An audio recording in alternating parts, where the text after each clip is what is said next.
Hemos hablado de la fe y de la esperanza en los últimos dos retiros. Y ahora, en continuidad, aunque haciendo un paréntesis se podría decir, pero de un modo relativo al último tema de la esperanza y como apertura al de la caridad, vamos a hablar de lo que los autores espirituales llaman el abandono a la voluntad de Dios. El abandono, que sería una especie de virtud, o una actitud más bien que virtud, que está en la tangencia entre la esperanza y la caridad.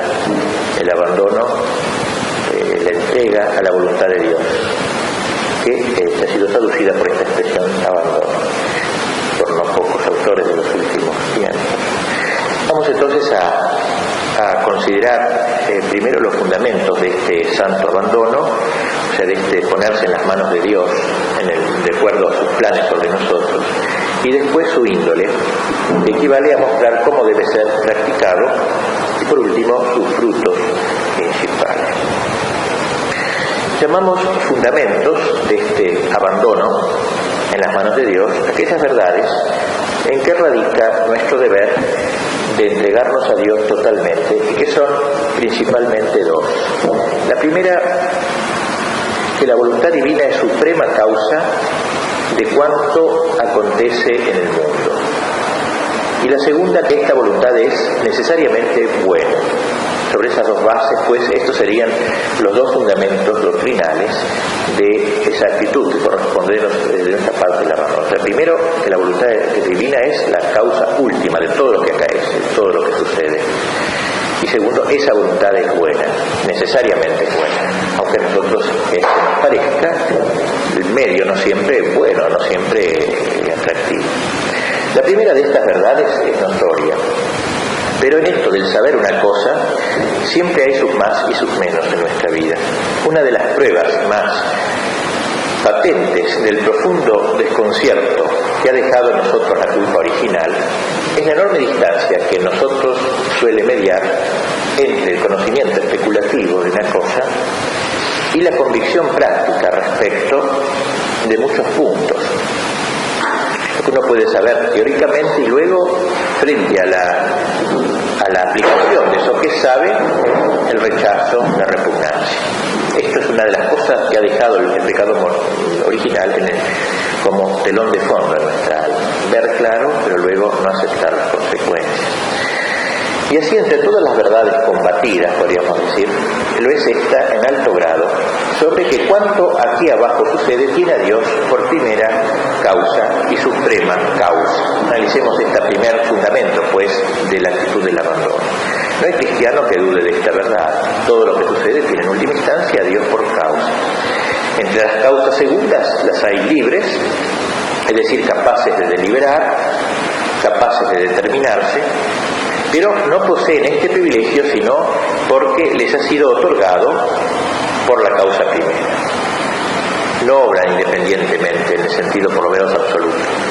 De aquí que solo pueden ejercerlo por influjo y permisión de esta causa. Si resisten a la causa primera, a la causa suprema, y esa resistencia engendra necesariamente un desorden, este desorden en cuanto tal no trasciende a Dios, no escapa a la voluntad de Dios, ni de suyo consiste sino en ponerse libremente una criatura fuera de la regla que por el Creador le estaba trazada. Sucede por permisión de Dios esta situación, que lo encamina a fines secretos y altísimos, a este obrar desordenado de la causa segunda. Aún eso no trasciende, no le escapa a Dios, sino que lo ordena a fines que nos escapan. Y muy altos. La razón dicta todo esto. La razón nos dice todo esto y resulta innegable, evidentemente innegable. Porque si no, teníamos que reconocer la pluralidad de Dios. Digamos que hay un solo Dios. No es posible que haya ninguna causa segunda que pueda obrar independientemente de Dios en sentido absoluto. Lo sabemos pues por la razón, pero además la Escritura también nos lo confirma, la revelación. Se nos dice allí, Dios hace todas las cosas conforme al designio de su voluntad, todas las cosas. Es decir, nada escapa en última instancia a los marcos de la voluntad de Dios. Y en otro lugar, de su potestad dependen todas las cosas, ni hay quien pueda resistir a su voluntad. Y en otro lugar, nadie puede trastornar sus designios. Último se entiende, ¿no? Nadie puede trastornar sus designios. Es decir, la soberanía de Dios, la majestad, la última palabra, digamos así, sobre todo la tiene Él. Esto lo sabe, a no dudar, todo cristiano. Y por lo común, ninguno lo pone en duda esto, así teóricamente dicho, ni deja de prestar en teoría el culto de adoración debido a los derechos de Dios, a la soberanía de Dios. Pero tan luego como a cualquiera de nosotros se nos muestra concretamente algún querer, el querer de Dios, de la majestad divina, en la forma que suele de ordinario, es decir, por medio de causas segundas, por medio de una criatura, ya que Dios no actúa normalmente directamente respecto de nosotros. La voluntad de Dios se nos manifiesta por medio de una criatura o de un acontecimiento, envuelto en la nube de un acontecimiento común de la vida humana. Apenas sucede esto, digo, si bien no negamos ese principio, enseguida nos alteramos y ponemos la cosa en tela de juicio,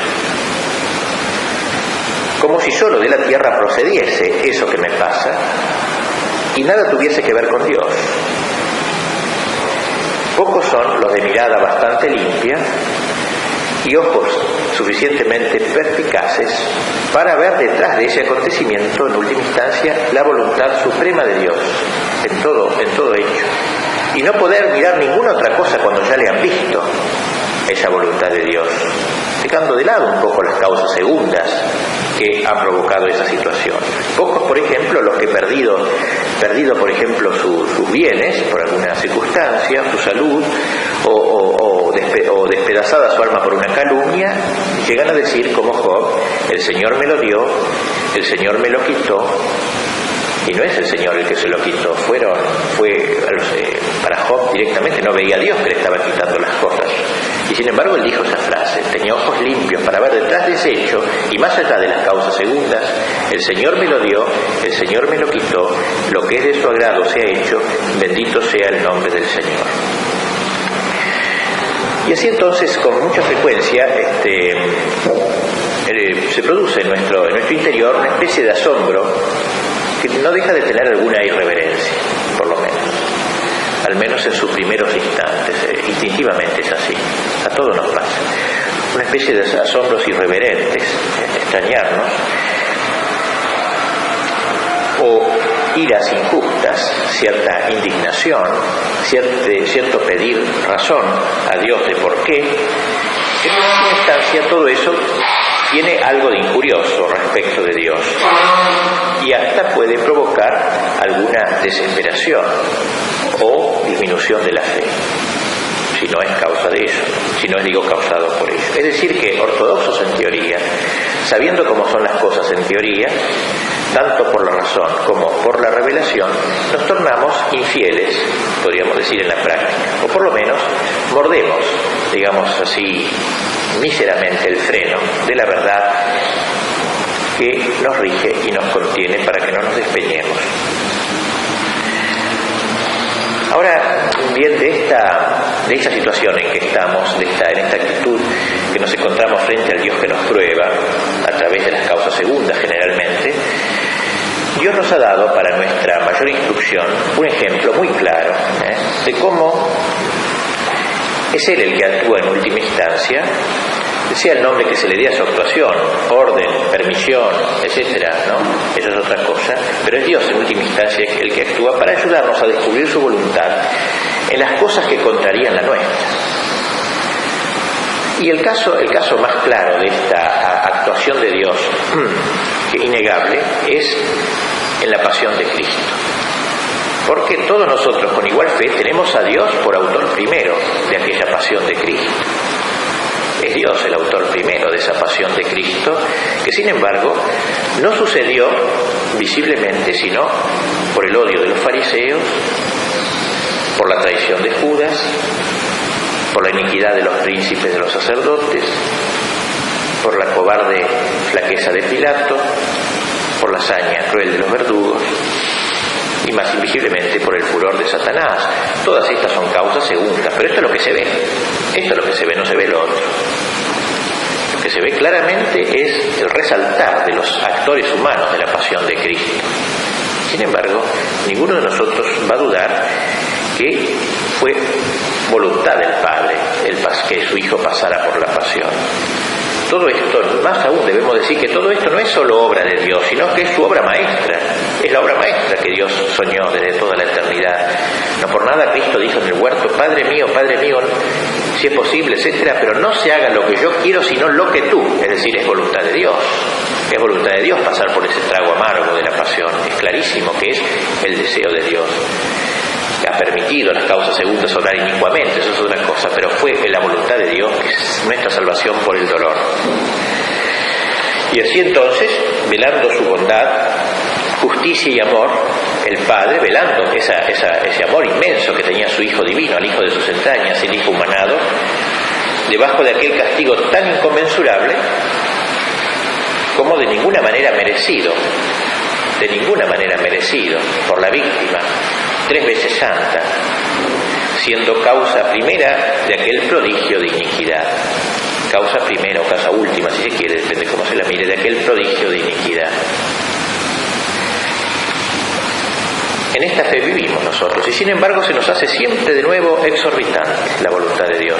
Se nos hace siempre de nuevo dura, y aún a veces se nos hace casi imposible, por el telón de nuestra carne, de los ojos de nuestra carne, reconocer esa voluntad de Dios, no ya a veces en las tribulaciones de su iglesia, en las calamidades públicas, sino en los infortunios privados. Ahí donde más nos cuesta aceptar esto. En esas pérdidas, en esas humillaciones, en esos desengaños, en esos contratiempos, molestias e incluso a veces naderías que forman el tejido ordinario de nuestra existencia y que enfáticamente llamamos a veces nuestras cruces.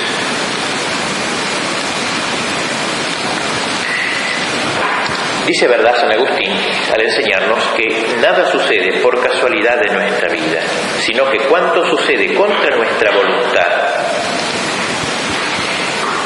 todo ello acontece por voluntad y providencia, ordenación, consentimiento y disposición de Dios. Nada sucede por casualidad.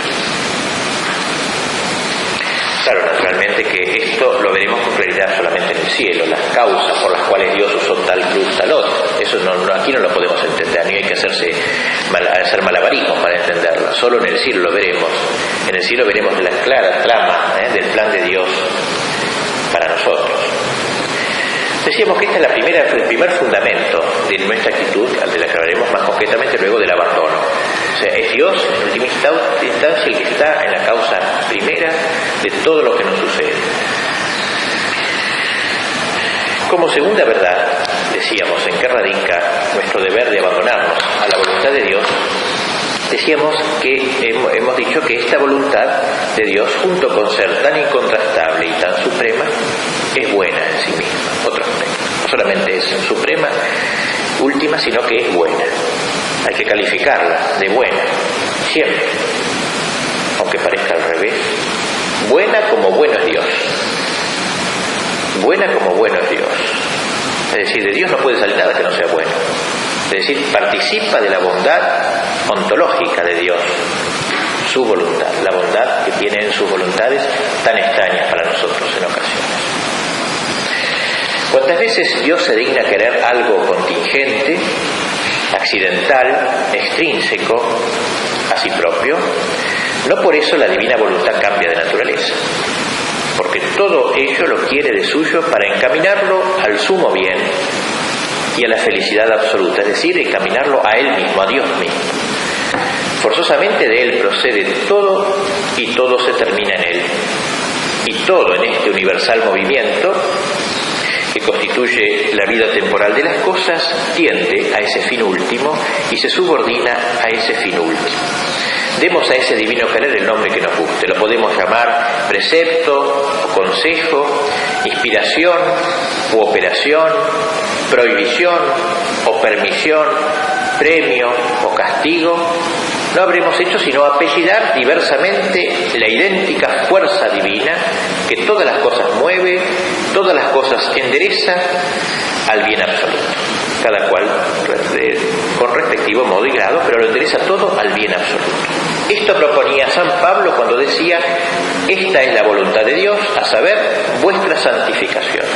Es decir, todo lo que Dios obra o permite, cualquier verbo usemos, no interesa esto, no interesa, es secundario esto, si es que lo quiere directamente o lo tolera, es otra cosa. Cualquier cosa venga de Dios para nosotros, Él no mira más que a eso, o sea, no se ordena más que a eso, a nuestra santificación. Es una ley universal esta para todas las criaturas promulgada, pero en particular para las racionales y libres. Dios en efecto quiere, absolutamente quiere santificar a los hombres. Esto solo quiere, y solo en esto se emplea, solo en esto. No hay ningún otro interés, sin que haya un solo punto del tiempo, ni un solo punto del espacio en que Dios esté haciendo otra cosa que tratar de santificarnos, por las buenas o por las malas, como fuera.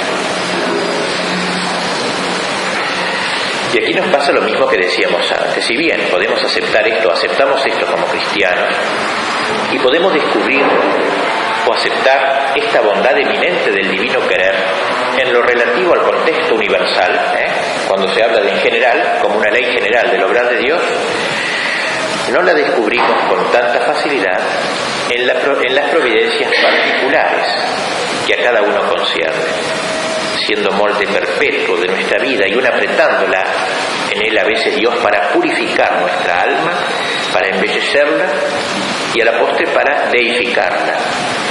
Ese es el fin de todo el obrar de Dios. Aprieta el alma, ¿no? Pero la aprieta para embellecerla, para deificarla. No puede tener otra intención que esa, no puede tener otro deseo que esa. En realidad, otra vez digamos que somos miopes para estas realidades. Dios no se desmiente jamás. Y tan dignas de adoración y de amor son esas providencias particulares que al recibirlas, si lo hiciéramos con espíritu de fe, deberíamos caer, digamos, en una actitud de gratitud, que no sería más que justicia, no es simplemente una gratitud gratuita, sino una gratitud que es expresión de la justicia, es el agradecer a Dios por ser quien es, por obrar como obra, por obrar con esa bondad que lo caracteriza. Todos y cada uno de esos actos de la voluntad de Dios son como efluvios, virtudes emanadas de su esencia misma. Y podríamos imaginarlo así, aunque con un lenguaje antropomórfico, podríamos imaginar que esos actos de la voluntad de Dios, del Padre, salen del seno del Padre, pasan por las manos del Hijo, que les da forma, le da medida, le da número, que las ajusta y las adecua y las proporciona para cada uno de nosotros, ese acto, esa decisión de la voluntad divina, y de manos del Hijo pasan por último la del Espíritu Santo, que le infunde su divino aliento, la bondad, la fecundidad, la consistencia, y llegan así a nosotros, trabajadas por la Trinidad, pensada cada una de esas acciones por la Trinidad para mi santificación. Y además, entre la Trinidad y nosotros hay una infinidad de grados jerárquicos mediante los cuales la divina voluntad procedente del abismo de la luz increada va pasando por todos los esplendores creados que componen aquella jerarquía. Podríamos imaginar cómo la recibe ese acto de la voluntad de Dios para mí, ahora esta enfermedad o esto que prueba, que me manda, que la recibe de algún modo primero Jesús, Cristo, mediador obligado entre Dios y los hombres, cabeza de la creación, sacerdote universal, que al presentar al Padre la sumisión de los hijos, transmite ante los hijos las voluntades del Padre. Pasa también por las manos de María Santísima las decisiones de la voluntad de Dios para mí, porque si es mediador Él, medianera es ella también de todas, a su modo, por cierto, medianera es ella de toda la vida divina que viene de lo alto. Pasa por los ángeles también esta voluntad de Dios, porque sin duda que en el mundo celeste se conocen los planes de Dios para cada uno de nosotros. Esa voluntad de Dios pasa a través de ellos y es venerada, digamos así, en todo ese transcurso que viene del seno del Padre hasta que me llega la noticia a mí, es venerada por todo este mundo celeste, conocida por ellos de alguna manera, ¿no? Conocida por ellos e incluso conocida por qué, de algún modo Dios me manda esta voluntad, decide esto para mí, y todos se conciertan toda esa santa muchedumbre se concierta al ver pasar para mí al ver pasar ante sí los decretos sagrados que Dios enseguida nos transmite bajo formas más o menos terrenas, y los ha de aclamar a esos decretos, y los ha de honrar con toda clase de admiraciones y bendiciones y alabanzas. ¿Por qué no habíamos de tener más presente que la voluntad de Dios está el primer origen y la primera razón de esta pena que hoy me agobia, de este contratiempo que se me opone? ¿Por qué no unirme al coro del celeste, ¿no? Para verlo como lo ven ellos, que lo ven en su realidad, el valor de esta cruz que Dios me manda, esta voluntad de Dios sacratísima, nacida de Dios como Jesús, y verdaderamente al mismo tiempo que Jesús, porque en Dios todo es eterno.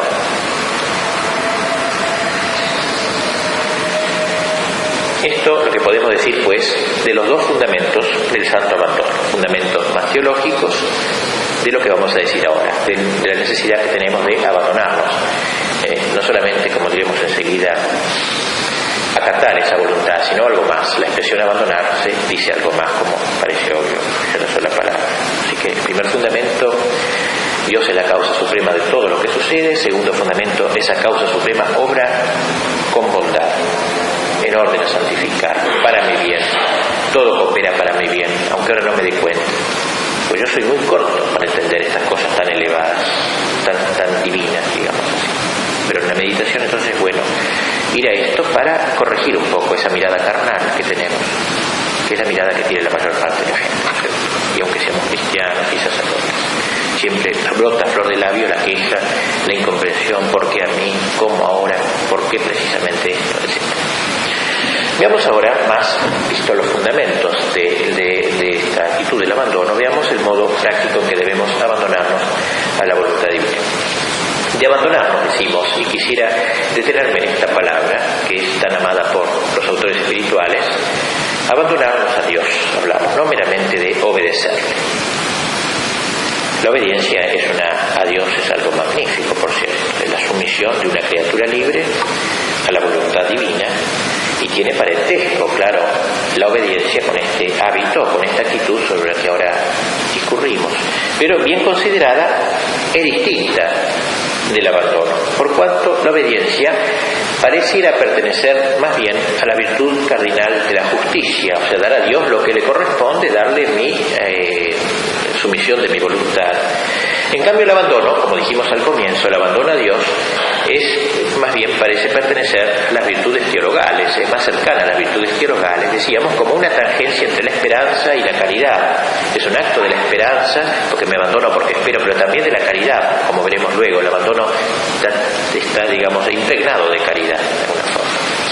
Así que no podemos llamarlo, no es lo mismo que la obediencia a Dios, un pariente, pero no es lo mismo. Notamos que hay un matiz diverso al menos.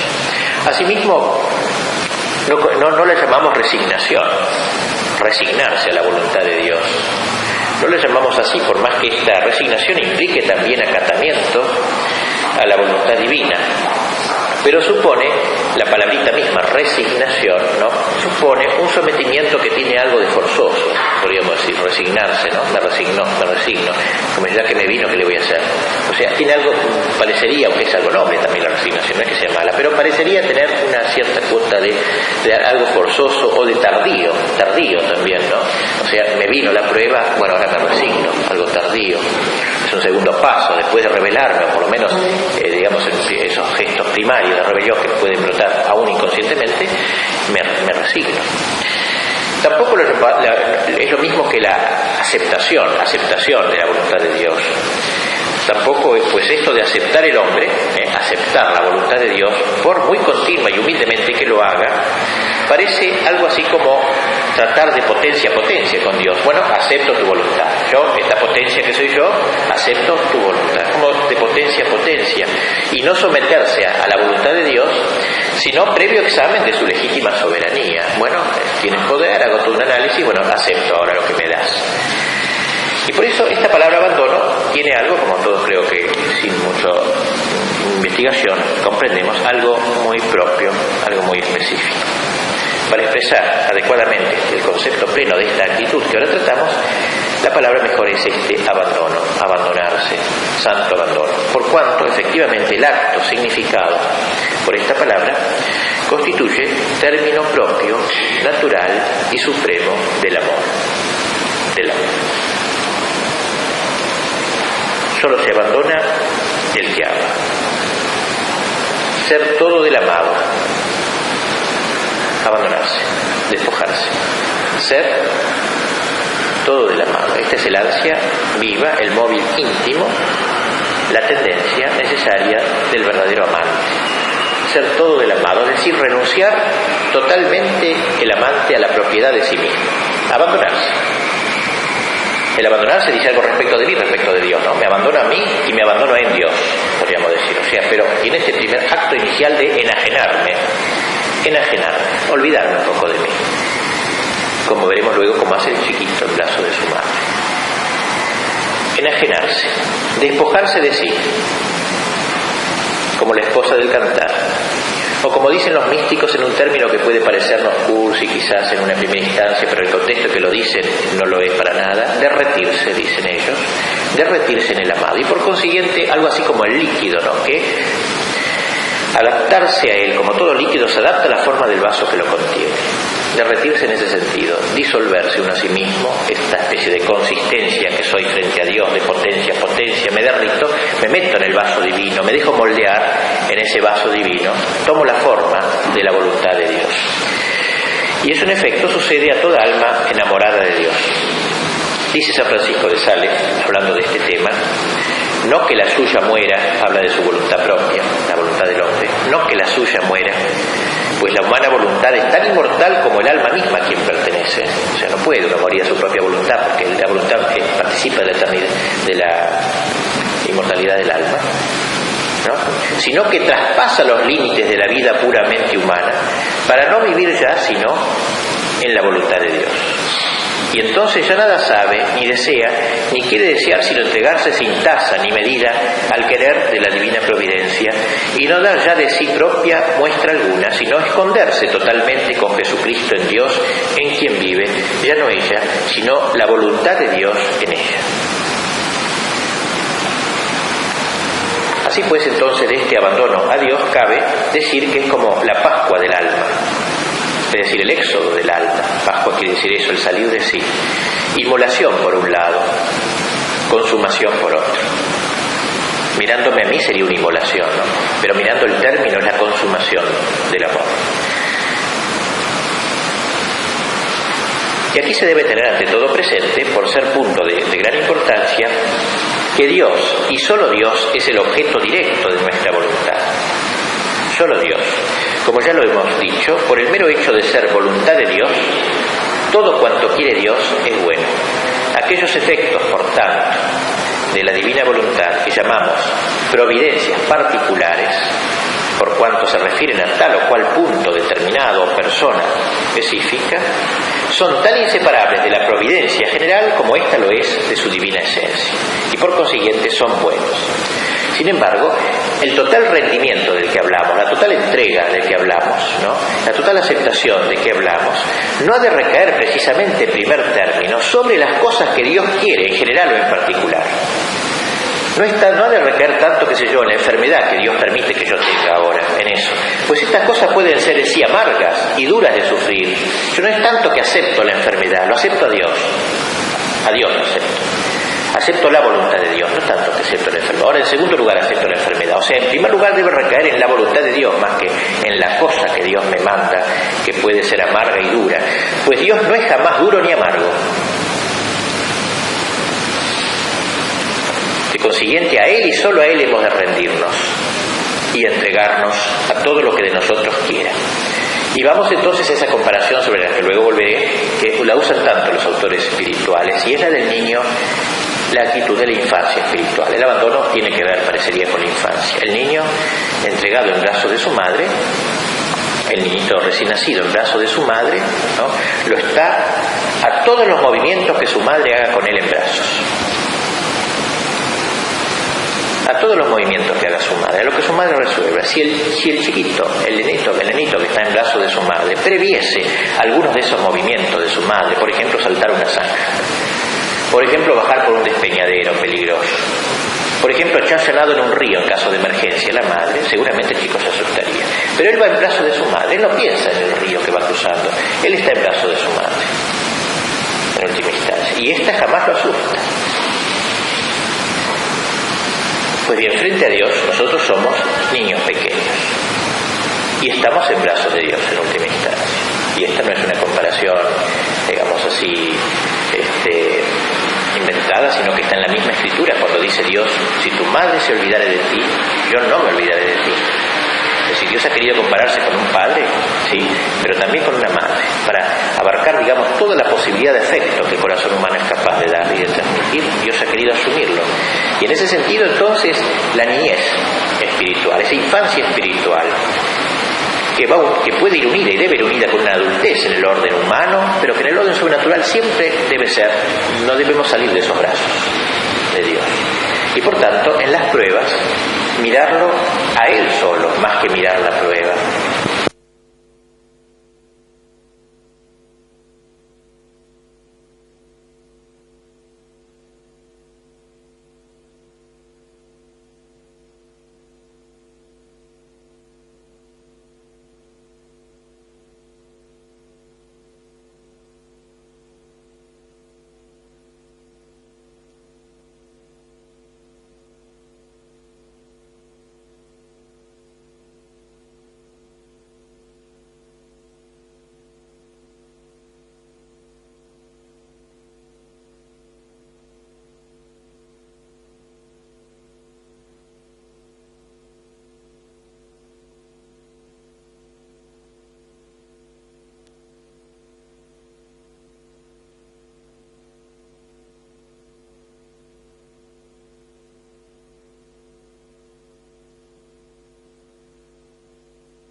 volcar los ojos al Dios que me la manda, contemplar únicamente su sabiduría eterna, contemplar únicamente su poder infinito en esta prueba, su fidelidad inquebrantable, su amor indeficiente, y entonces seguro es de que nada nos asusta. Vamos a cortar aquí para seguir en la próxima. Hagamos un momento.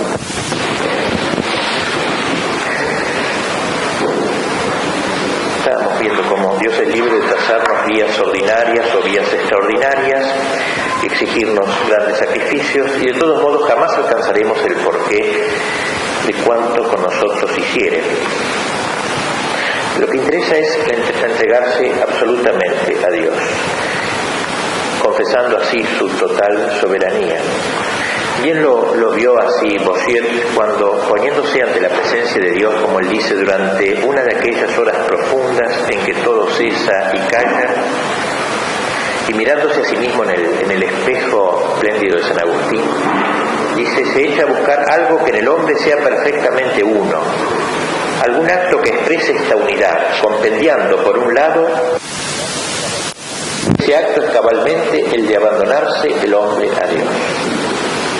Ese es el acto casi supremo del hombre, porque si el hombre se hace uno y se compendia, digamos así, entregándose al que es el compendio de todo. Examinemos el proceso histórico de un alma que así lo haga y veremos cómo nada hay en Dios que ella no honre. No queda nada en Dios que el alma no honre, el alma que se abandona, ni potencia del hombre alguna que deje de honrarle a Dios. Todo el ser del hombre se pone en adoración.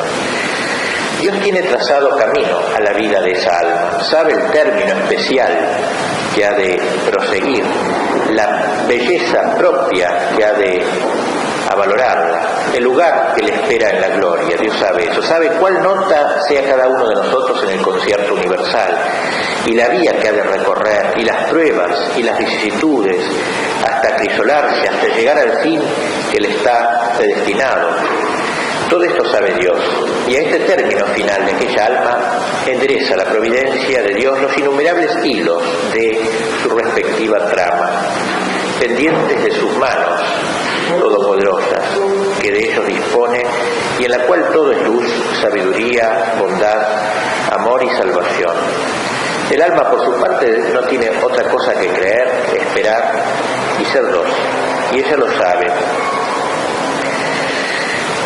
Y así entonces, a fuerza de reiterar este acto de abandono que se hace como un hábito ya, a fuerza de repetir estos actos de santa enajenación, a fuerza de todo eso se va realmente unificando, se va compendiando, como diría Bossuet. Se hace cada vez más de Dios y cada vez es más sí misma, en cierta manera. Se va haciendo cada vez más reino de Dios, viña escondida de Dios, morada predilecta. Pronta, por tanto, siempre para hacer la divina voluntad, por bueno tiene siempre todo lo que Dios le ordena. Ser mucho en el mundo, ser algo, ser nada. Mandar u obedecer, obedecer a este o al otro. Ser ilustre y famoso o totalmente desconocido, nadar en abundancia o vivir en el apremio económico, emplearse en lo que quiera o estar abrumado de trabajo forzoso, desagradable, vivir solo o en compañía grata o en compañía desagradable, descubrir ante sí anchos horizontes o ver que se le van cerrando un camino tras otro, gustar consuelos o padecer sequedades o tentaciones, gozar de robusta salud o vivir agobiado de achaques, ser una especie de providencia para los deudos y amigos o por el contrario ser una carga pesada, vivir largos años o morir en flor. En fin, un poco recordándolo de la indiferencia de los ejercicios, todo ello es igual para quien a Dios se ha abandonado. Se puede decir que todo lo quiere precisamente porque no quiere nada, y que nada quiere cabalmente porque lo quiere todo, porque ha querido al todo, ha querido a Dios, y por tanto quiere todo y quiere nada. No que todo le agrade indistintamente, pues esa absoluta indiferencia es una indiferencia estúpida y no cabe en la naturaleza humana. Pero si algo le molesta, si algo le aflige, o cruelmente quizá lo atormente, él, ahogando los clamores de su debilidad nativa, dirá para sí: mejor que mejor, así como es, eso es lo que merezco, eso es la dosis, la cuota que Dios pensó para mí. Bendita sea esta tribulación, que después de santificarme aquí abajo, ha de coronarme allí arriba. Y por tanto, si a otros ve dotados, real o aparentemente, incluso de más gracias y virtudes que él, no solo lo mirará con envidia, sino antes bien se regocijará por lo que en ello entiende lucrar la gloria de Dios y el honor de la Iglesia. En fin, y no solo tendrá así su voluntad totalmente entregada a Dios, sino que su misma inteligencia, es decir, todas las potencias del hombre se someten a Dios, la inteligencia también, su entendimiento, hasta sus sentidos, todo lo recibirá con ánimo sereno, plena confianza y corazón sumiso, persuadido siempre de que, sobre todo en lo tocante a los influjos secretos de la gracia, no es necesario, ni siquiera es posible, ver aquí abajo las cosas con la claridad con que se verán en el cielo, y aún prefiriendo a verlas así, el columbrarlas no más por entre el velo de la fe, gozándose de lograr en esto mismo una prueba manifiesta de su misma limitación natural, de su misma pequeñez, por una parte, y por otra, de la suave necesidad de confiar ciegamente en Dios y abandonarse a Él sin tasa ni medida. Cada aliento de su pecho, cada paso de sus pies se convierte así en un fervoroso amén. Hace de toda su vida un amén, un así es, una confirmación de la voluntad de Dios, pronunciado en la tierra para concertarse con los que se pronuncian en el cielo, haciendo de su vida una liturgia que hace eco a la liturgia celeste, a la liturgia celestial. Decíamos en la anterior consideración cómo este estado de abandono, porque ya no es solo un acto de abandono, sino, si es posible, llegar al estado de abandono, a vivir en este estado de abandono que en modo alguno se opone al obrar, al santo obrar, ¿no?, pero que supone un telón de fondo de abandono. Este abandono es la vida propia de los hijos de Dios, es lo que decíamos antes, la santa infancia espiritual. Esa joya preciosa de la piedad, más preciosa todavía podríamos decir que el ansia de padecer aún por Dios, porque nada inmola tanto al hombre como el hacerse de veras y sin alarde pequeño delante de Dios. El hombre lucha con el dolor, el hombre que se enfrenta con la cruz inmensa, ¿no?, corre fácilmente el riesgo de engrandecerse ante sus ojos, de considerarse una víctima, etc. Pero si se hubiera hecho como niño, nada podrán con él las sugestiones del amor propio. Lo mismo cabe decir de la penitencia, por lo mismo que la roca del Calvario es tan ardua de subir, es tan encumbrada y tan áspera la vía que ella conduce, hay peligro de que si uno a lo mejor tiene una gran cruz se envanezca de haber subido el Calvario con denuedo. En cambio, en el pesebre de Belén no hay lugar a movimiento alguno de propia exaltación, indebida exaltación. Recogernos, pues, instalarnos en ese pesebre, hacernos niños en el niño, aprender en la escuela de la infancia santa de Cristo, a abandonarse en manos de Dios como el niño, decíamos, en los brazos de su madre, el cual ni sabe siquiera, ni aún puede saber, ni desear saber lo que así se abandona, ni siquiera tiene conciencia de que se abandona el niño, pero se abandona. Así que no hay ni alto reflejo, digamos así, de su propio abandono, ni siquiera hay un paladear su propio abandono, simplemente se abandona. Pero por eso mismo, cabalmente, su madre lo trata con mayor esmero, precisamente porque este abandono es gratuito totalmente, y lo acaricia con mayor ternura. La infancia, sí, por consiguiente, la plena docilidad y total entrega como de niño es la gracia propia del cristiano que se abandona, es el espíritu de hijos, que nos permite decir verdaderamente Abba, Padre. Aunque cualquiera de nosotros fuese santo, aunque fuese incluso como la Virgen Santísima, ante Dios jamás somos grandes. Ante el abismo de la eternidad, ¿qué son los días de la criatura? Ante el abismo de la inmensidad, ¿cuál es el espacio? ¿Qué es el espacio que ocupa la mayor criatura? Con ser y todo Señor nuestro, Cristo, Hijo eterno de Dios y Dios como su Padre, Jesús como hombre jamás fue otra cosa que niño. Cristo como hombre fue siempre niño. Quedó siempre fijado en el pesebre de su niñez como hombre frente al Padre. Y aún como tal por eso quiso mostrársenos así. Por la primera vez que se nos mostró como niño. Y esto fue y será siempre ante su Padre, un niño. En ese estado y condición de niño impera sobre todo lo creado. Es el emperador niño. Es emperador, sí. Los serafines se arrodillan ante él. El mundo entero lo festeja, lo reverencia como a su Señor. Súbditos de él son los reyes, pertenencia suya son los pueblos, mensajeros suyos son los ángeles, ministros suyos los sacerdotes. Todo procede del trono de ese niño celestial, y allí va a parar todo. En sus manos está cuanto es bueno, y rendido a sus pies cuanto es malo.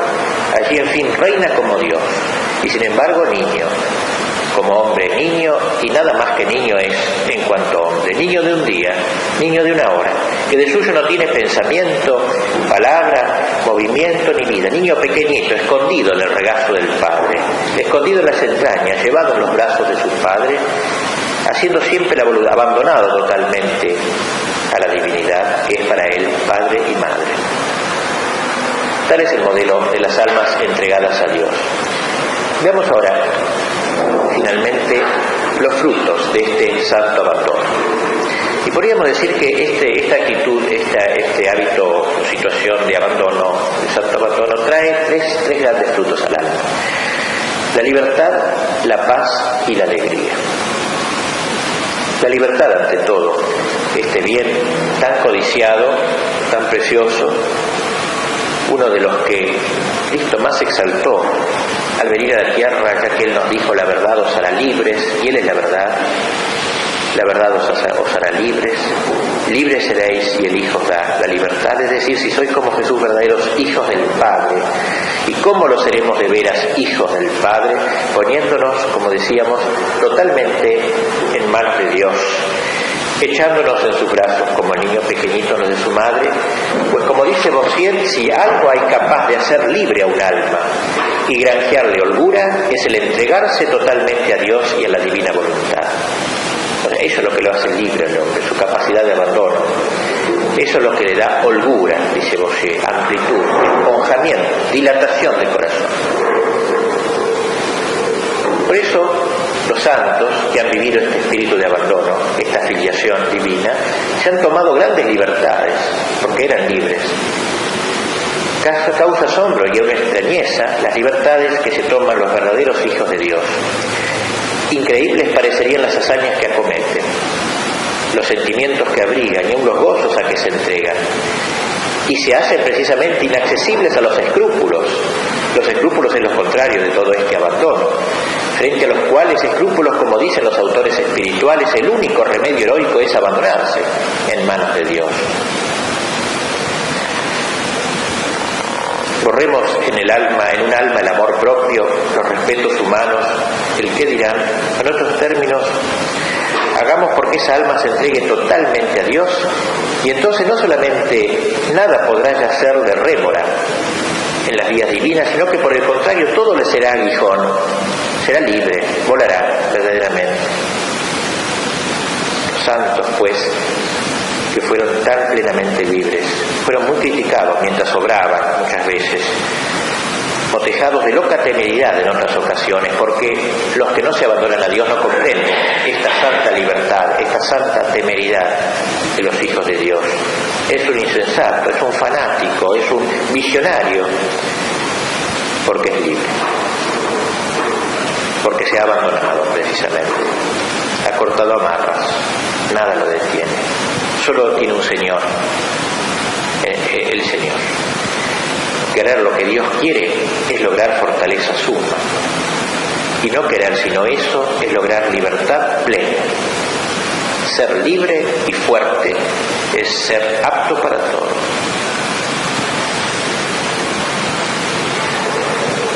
El mundo suele pregonar, el espíritu del mundo suele pregonar, y los ignorantes lo creen, y los necios lo repiten, que el vivir despegado de las cosas de la tierra equivale a no tener corazón.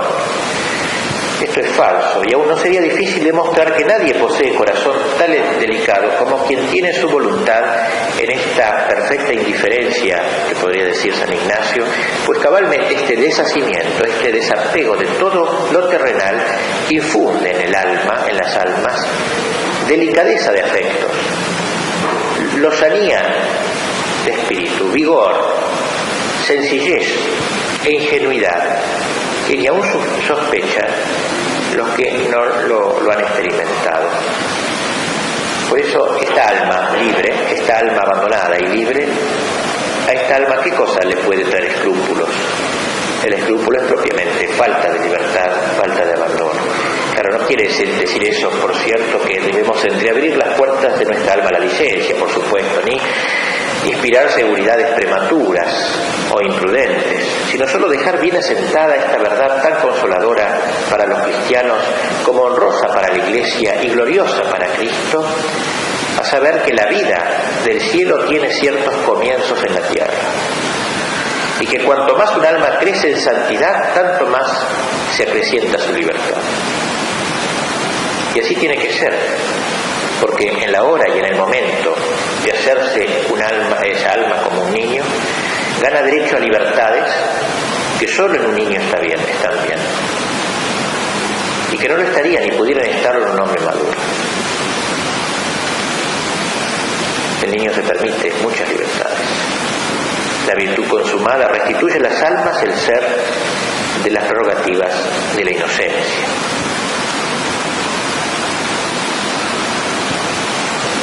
Otro fruto de entregarse a Dios, el segundo, es la paz. Sométete a Dios y tendrás paz, le dice uno de los que lo visita a Job, sufriente. Y David, en el Salmo, el Señor es mi pastor, nada me falta. Fruto de entregarse a Dios es precisamente la paz. Fruto de este abandono a Dios, lo que se sigue necesariamente este abandono es la paz, una paz profunda, una paz perfecta, inalterable como inalterable es el abandono, en el grado en que lo sea. Porque verdaderamente, ¿quién puede perturbar un alma que sea abandonada? Ráfagas de dolor que le agiten por encima, sí. Pues para esto nos basta con ser sensibles. Pero tempestad que remueva el fondo de nuestra alma y enturbie allí nuestras virtudes, eso no.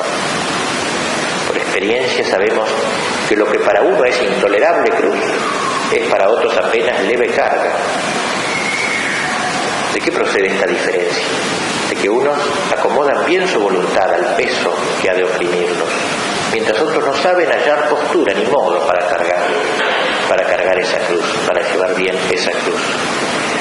El tumulto no procede sino de las resistencias de nuestra propia voluntad a la voluntad de Dios. Esa es la falta de la paz. Y por el tanto en esto hemos de buscar la paz, y la hallaremos, una paz verdaderamente divina, abrumadora, porque la paz, la hemos oído tantas veces, como dice San Agustín, la tranquilidad en el orden, y el orden consiste precisamente en vivir entregado el hombre a Dios, abandonado el hombre a Dios. Así como este abandono es por excelencia el don que podemos ofrecer nosotros, así la paz es por excelencia el don que Dios nos otorga en cambio. Al abandono, Dios devuelve la paz. Este es el intercambio.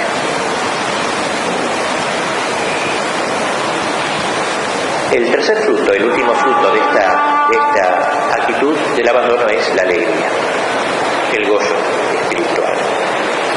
Ni cómo pudiera ser otra cosa desde el momento de asegurársenos por esa virtud la libertad y la paz. ¿Cómo pudiera no vivir regocijado quien vive libre, quien vive pacífico, libre por la verdad, libre por el amor y pacífico en paz justamente porque es libre? Por el contrario, sin paz y ni libertad, ¿qué alegría cabe tener, ni aún concebir, imaginar alegría si no tengo paz, si no tengo libertad? Buscar la alegría es buscar el cielo, o sea, el gozo en la verdad y la verdad en el gozo. Buscar alegría es buscar a Dios. Esto además es predicar el Evangelio, porque el mostrarse satisfecho de su estado, al mostrarse así, cuando nos mostramos satisfechos de nuestro estado, somos una esplendorosa prueba de la divinidad del cristianismo. y un imán para atraer a tantos desventurados como le huyen, porque se recelan de él, y muchos de los cuales no le miran con prevención, sino porque les asusta el exterior de algunos cristianos, como decía Nietzsche. ¿Cómo podría creer en una religión que crea hombres con caras tan tristes? Consideremos los daños que de la tristeza se siguen en nuestra vida privada y en nuestro influjo hacia afuera, las frialdades que engendra para con Dios, para con el prójimo, para con la familia, las dudas que va suscitando en el alma la tristeza, la mala tristeza me refiero, hay una tristeza santa, los peligrosos fantasmas que va forjando en la imaginación, la desesperanza que hace nacer, que hace incubar en el fondo, los recelos que sugiere, el ocio también en que sepulta muchas veces a la vida, en nuestra vida, la esterilidad a que suele condenar la tristeza. Por eso Cristo insistió muchas veces en la alegría. Juan 15:11, estas cosas os he dicho a fin de que os gocéis con el gozo mío, y vuestro gozo sea completo. Y San Pablo dedica una epístola casi entera a la Filipenses, la dedica al tema de la alegría, y repite de una manera casi obsesiva: Gaudete in Domino iterum dico gaudete. Alegraos en el Señor, os lo repito una vez más, alegraos, vivid gozosos. Pues bien, el secreto infalible para lograr y conservar una joya de tanto valor, de tanto precio, es abandonarse a Dios. Porque, como enseña Salomón, ningún acontecimiento puede contristar al justo. O sea, ningún acontecimiento es capaz de contristar al que se ha abandonado, podríamos decir. No contristavi justum quid ei accidere. Lo que le sucediere no le puede contristar. Está uno por sobre, digamos así, la posibilidad de la tristeza prácticamente. Es decir, al que hace a Dios la justicia de proclamar su derecho soberano, al que dice hágase tu voluntad así en mi vida como en el cielo, ese evidentemente está viviendo en el gozo total. Según acá lo puede captar nuestra pobre inteligencia, imposible es concebir, imaginar el gozo con que Dios ha de haber contemplado por primera vez la creación cuando la hizo. Según nos relata el Génesis, obra de su mano omnipotente, vio Dios todas las cosas que había hecho y eran en gran manera buenas. Así como en las profundidades del mar brotan ríos, que dentro de ellas corre sin salir jamás fuera de su cauce, hacía que el gozo santísimo de Dios, cuando vio por primera vez las cosas, vio que eran buenas, brotando del seno mismo de Dios, ese gozo debió correr como torrente, rápido e infinito en el océano de la divina esencia.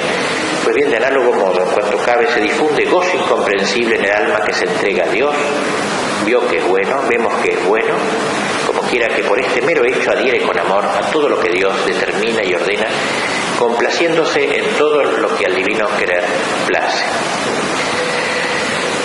Hagamos ahora nuevamente un ratito de meditación sobre estos últimos puntos que hemos considerado, especialmente deteniéndonos quizás en los frutos, y viendo cómo todo lo que nosotros no haya de libertad, lo que puede haber de angustia, de estrechamiento espiritual o de escrúpulo, de cosas semejantes, todo lo que en nosotros no haya de paz, de la turbación, la angustia, todo lo que en nosotros no haya de alegría, todo lo que en nosotros haya de tristeza, todo eso se curará, se subsanará cuando vayamos habituando a renunciar a nosotros mismos, a no mirar narcisamente hacia nosotros, sino mirar a Dios, no mirar el pozo por el que nuestra madre se tira, sino mirar aquel en cuyos brazos estamos.